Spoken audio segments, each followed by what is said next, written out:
कार्यक्रमाचे सन्माननीय अध्यक्ष, व्यासपीठावरील व समोरील सर्व सन्माननीय, इथे जमलेले सर्व बंधू भगिनी आणि या भारत भूमीवर जन्माला आलेल्या सर्व महामानवांना वंदन करून मी माझ्या भाषणाला सुरुवात करते. इथे जमलेल्यांपैकी सर्व प्रेक्षकांना मला असं विचारायचं आहे की तुमच्या मनात नक्कीच हा प्रश्न आला असेल की मी माझ्या भाषणातून नेमकं काय बोलणार आहे. इथे जमलेल्यांपैकी किती जणांच्या मनात असा प्रश्न उभा राहिला.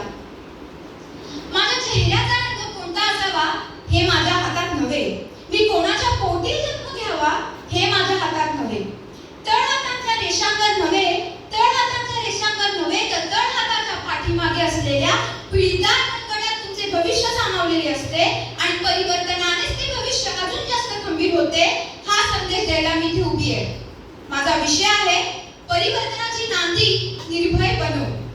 परिवर्तन म्हणजे बदल, चांगल्या गोष्टींचा प्रारंभ, वेळेत बदल घडून होईल सुजाण समाजाचा आरंभ. जसे की मी म्हणाले, परिवर्तन म्हणजे बदल. हा बदल वैयक्तिक आणि सामाजिक पातळीवर सुद्धा झाला तरच एका चांगल्या समाजाची निर्मिती होणे शक्य होणार आहे. पण हा बदल जर माझ्यापासून झाला तर निश्चितच आनंदही असणार आहे. पण हा बदल करण्यासाठी किंवा परिवर्तन करण्यासाठी मला निर्भयी व्हावे लागेल. जोपर्यंत मी निर्भय होत नाही तोपर्यंत परिवर्तन होणे शक्यच नाही. हा काय म्हणेल, ही काय म्हणेल, याला काय वाटेल, हिला काय वाटेल, अशा भीतीच्या कुबड्या घेऊन परिवर्तन होणे शक्य होईल का? काही वर्षांपूर्वी मराठीमध्ये तानी चित्रपट आला होता. घरामध्ये 18-20 दारिद्र्य, वडील सायकल चालवायचे पण ती तानी मात्र कमालीची जिद्दी होती. परिस्थितीचा बाऊ न करता, कोण काय म्हणेल याचा विचार न करता ती पोरगी मात्र लढत राहिली. प्रसंगी एका भल्या माणसाच्या घरी धुनी भांडी करून वडिलोपार्जित व्यवसाय म्हणून लग्नामध्ये डोक्यावरती पेट्रोमॅक्सचे दिवे घेऊन ती सतत कार्य करत राहिली. परिस्थितीला न घाबरता निर्भयपणे तिने बाहेरून अभ्यास देऊन IAS ची परीक्षा दिली आणि ती IAS झाली. म्हणूनच परिवर्तन हवे असेल तर निर्भयी व्हायलाच हवे. काही दिवसांपूर्वी आशा भोसले यांचा कार्यक्रम ऐकण्याची मला संधी मिळाली. त्या बोलता बोलता म्हणाल्या की जर तुम्हाला यशस्वी व्हायचे असेल तर निर्लज्ज व्हा. इथे निर्लज्ज याचा चुकीचा अर्थ नव्हता. मुद्दा हा आहे की जर तुम्हाला यशस्वी व्हायचे असेल तर निर्भयपणे व्यक्त होता आलं पाहिजे. गाणं गायचं असेल, चित्रपटात काम करायचे असेल तर वेळेला आलेली भूमिका ही पार पाडावीच लागते. आज आपण कितीतरी कलावंत बघतो, ते त्यांना दिलेल्या भूमिकांमध्ये शिरतात तेव्हाच ते यशस्वी होतात आणि आपणही त्यांना डोक्यावरती घेऊन फिरवतो.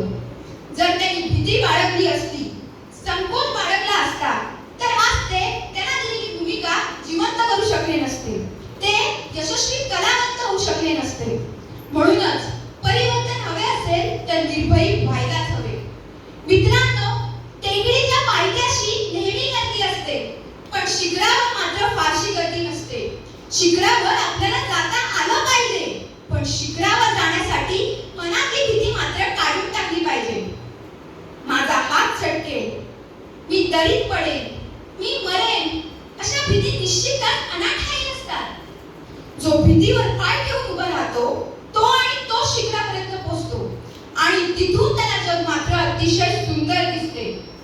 पण शिखरावर पोहोचण्याची सुरुवात आपण आपल्या स्वतःपासून केली तर उत्तम. प्रत्येकाने आपल्या स्वतःमध्ये चांगले परिवर्तन केले तर देशही परिवर्तन होण्यास फार वेळ लागणार नाही. प्रत्येकाने परिवर्तनाची सुरुवात ही आपल्या स्वतःपासून निर्भयपणे केली पाहिजे. आज माझ्यासमोर कितीतरी तरुणी बसल्या आहेत. पावलोपावली त्यांना भीतीयुक्त जीवन जगावे लागत असेल. अनेकांना तसे अनुभवही आले असतील. कोपर खैणी येथील अक्षता म्हात्रे या विवाहित तरुणीने वेळेपूर्वीच निर्भयता दाखवली असती तर आज तिचे प्राण वाचले असते. अलीकडची यशस्वी शिंदे याही तरुणीचा घात करण्यात आला. म्हणूनच निर्भयता, निडरता आपण आपल्या रोजच्या आयुष्यात दाखवली तर आणि तरच परिवर्तन हे अटळ आहे. मित्रांनो,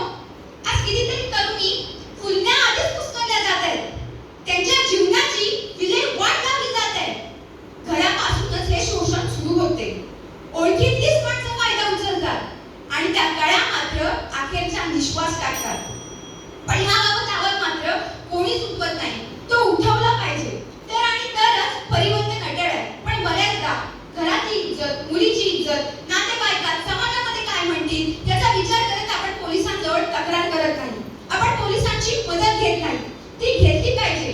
एका बाजूला अन्याय करणारा मात्र अजून चेकाळतो आणि तो पुन्हा एकदा अन्याय करायला मोकळा होतो. खोट्या प्रतिष्ठेची झुले पाहून आपण मात्र जगत राहतो. हे थांबवलं पाहिजे. आज सत्यासाठी यांच्या विरोधात उभं राहणे हे आपल्या प्रत्येकाचे कर्तव्य आहे. मग ते शासन असो, प्रशासन किंवा लोकप्रतिनिधी. छत्रपती शिवाजी महाराजांनी फार मोठी लष्करी सामर्थ्य नसताना, फार मोठी पाठबळ नसताना निजामशाही, कुतुबशाही, आदिलशाही, इंग्रज, फिरंगी यांना धीराने टक्कर दिली. एवढंच नव्हे तर अफजल खानाचा मोत्रा बाहेर काढला, शाहिस्ते खानाची बोटं छाटली. त्यांनी निर्भयपणे परिस्थितीचा मुकाबला केला. म्हणूनच आज ते उद्या जगतामध्ये पूजनीय ठरलेले आहेत. अशी कितीतरी उदाहरणे देता येतील ज्यांनी भीतीला पाठीवर ठेवून आपल्या जीवनाची दमदारपणे वाटचाल केली. म्हणूनच निर्भय बनलं तर आणि तरच परिवर्तनाची नांदी ही अटळ आहे. शेवटी मी एवढंच म्हणेन, या दुनियेत चालल्यात पाकीटमारी,